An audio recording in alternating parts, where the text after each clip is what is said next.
विष्णु पुराण हिंदू धर्म का एक प्रमुख ग्रंथ है जो भगवान विष्णु के विभिन्न अवतारों और लीलाओं का वर्णन करता है।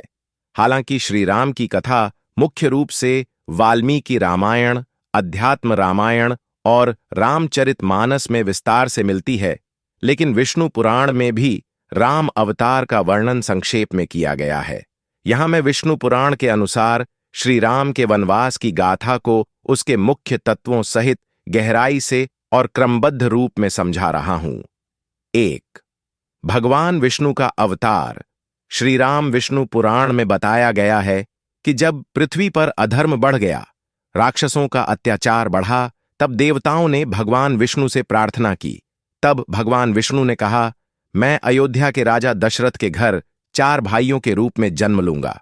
राम, लक्ष्मण, भरत, शत्रुघ्न, ये चारों भगवान विष्णु के अंश हैं। राम स्वयं भगवान विष्णु का पूर्ण अवतार हैं। 2. वनवास की पृष्ठभूमि। अयोध्या के राजा दशरथ ने श्री राम को युवराज घोषित करने का निर्णय लिया, लेकिन कैकेयी, राजा की रानी, ने मंथरा के बहकावे में आकर 2 वरदान मांगे। भरत को राजा बनाना, राम को 14 वर्षों के लिए वनवास भेजना। राजा दशरथ को अपने वचन का पालन करना पड़ा और श्रीराम ने बिना कोई विरोध किए वनवास को स्वीकार कर लिया।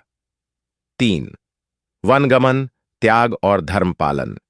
श्री राम ने माता कौशल्या को प्रणाम कर लक्ष्मण और सीता के साथ वन की ओर प्रस्थान किया।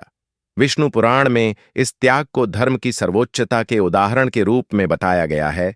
भगवान राम ने न राजगद्दी की इच्छा की, न विरोध किया। उन्होंने पितृवचन को धर्म मानकर उसका पालन किया। 4. वन में जीवन और संघर्ष। वनवास के दौरान श्री राम ने अनेक ऋषियों से भेंट की, जैसे अत्रि, अगस्त्य। राक्षसों का वध किया, ताड़का, सुबाहु। पंचवटी में वन में कुटी बनाकर जीवन यापन किया। सीता हरण हुआ, रावण ने छल से सीता को हर लिया। हनुमान और सुग्रीव से मित्रता हुई, राम सेतु का निर्माण कर लंका पर चढ़ाई की। रावण का वध किया और धर्म की स्थापना की।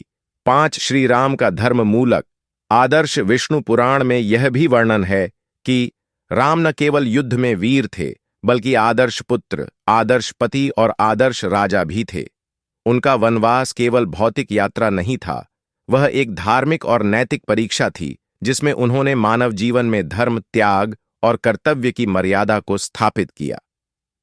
6. निष्कर्ष।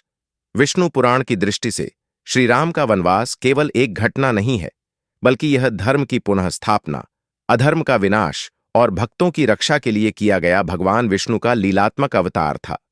यदि आप चाहें तो मैं इसका संस्कृत श्लोकों सहित वर्णन या विष्णु पुराण के अध्याय और श्लोक संख्या भी दे सकता हूं। क्या आप यह जानकारी भी चाहेंगे?